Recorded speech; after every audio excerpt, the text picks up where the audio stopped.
Oi, queridos! Bom, nós vamos dar continuidade ao nosso conteúdo.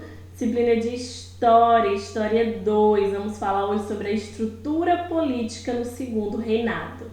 Na última aula, a gente falou um pouco a respeito do período regencial. Como que foi esse período marcado por regentes que separou o primeiro reinado do segundo reinado?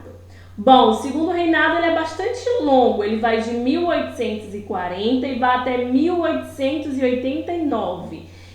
Esse período a gente sabe que ele foi antecipado devido a um golpe de maioridade que foi dado no período regencial para que de fato Dom Pedro II assumisse o império, o trono, podemos assim dizer. Bom, foi o período mais longo da história do Brasil, né? O governo mais longo. Foi marcado por uma política interna estável, principalmente devido à eclosão de diversas revoltas em diferentes estados brasileiros. Outra coisa que a gente vai ver é a questão dos confrontos internacionais. Bom, a gente vai ver que nesse período teve a questão da Guerra do Paraguai, ou seja, ameaçando as fronteiras e a instabilidade territorial brasileira. Outra coisa é que o café é figurado como o carro-chefe da economia. É justamente no segundo reinado que a gente vai ver o alavancar da economia, principalmente por causa do café, a chegada de muitos imigrantes, o crescimento das cidades através desse período. Bom, sobre a política interna. No início do segundo reinado, os principais partidos trocaram seus nomes. O partido que antes chamava de regressista, agora é Partido Conservador, e ele é composto por proprietários rurais, burocratas do serviço público e grandes comerciantes.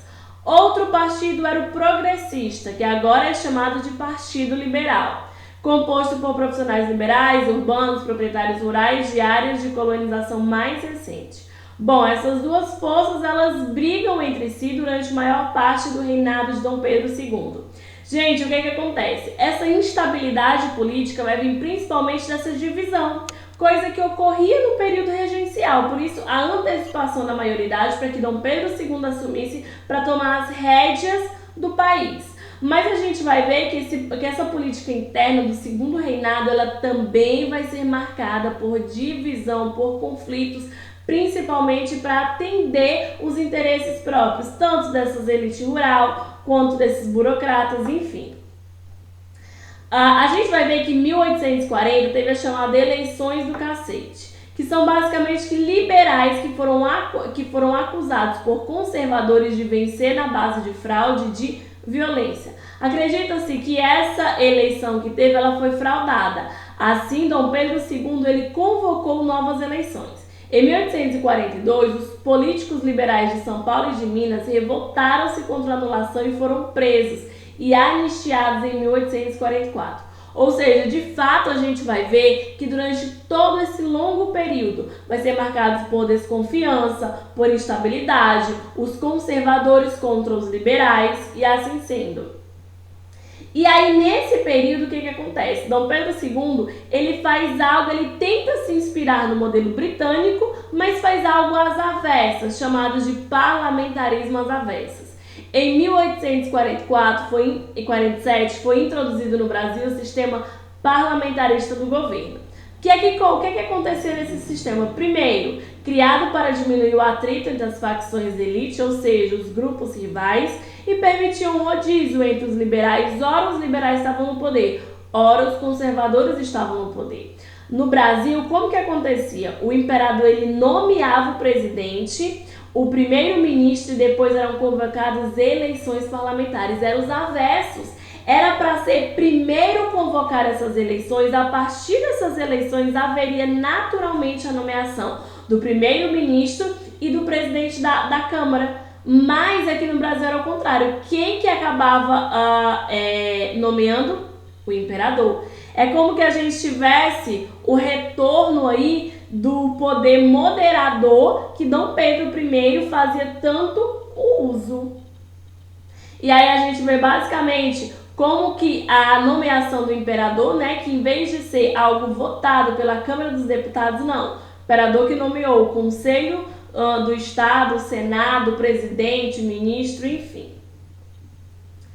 Nesse período também, professora, teve algumas revoluções internas, como no período regencial? Sim, teve, principalmente a Revolta Praieira, que ocorreu em 1848 a 1850, 2 anos basicamente. Ocorreu em Pernambuco. Qual era a causa disso? Eram liberais contrários ao monopólio de portugueses no comércio e das poucas famílias nas atividades açucareiras. Ou seja, esses liberais eles eram contra, durante anos e anos, famílias tradicionais possuírem um monopólio do comércio e do açúcar.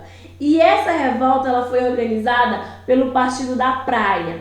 Assim, eram ideais revolucionários influenciados pelo socialismo utópico, ou seja, que não era mais famílias, pessoas, propriedade privada que poderia controlar, mas agora poderia ser uma espécie de Estado para controlar essa economia. Assim sendo, em 1848 houve o completo estopim dessa revolta, quando um governador liberal ele foi substituído pelo conservador. Bom, a gente vê que em 49 lançaram um manifesto ao mundo que defendia voto livre e universal, liberdade de imprensa, extinção do poder moderador. Olha aí, se parlamentarismo às avessas, no fundo, ele tinha sim característica de um poder moderador. O fim do monopólio português sobre o comércio, a maior autonomia para as províncias. Pessoal, o que acontece? O Brasil ele já era independente, mas por funcionar o modelo ainda de ter um imperador, o Brasil ele ainda dependia muito da sua economia. Portugal controlava muito e eles queriam ser independentes. Queria ter sua própria burguesia em ascensão, a sua aristocracia, o seu comércio forte, coisa que ainda era controlado pelos portugueses. Assim, eles tomaram a cidade de Olinda e atacaram Recife, mas em 1849 foram derrotados e em 50 o movimento estava completamente sufocado.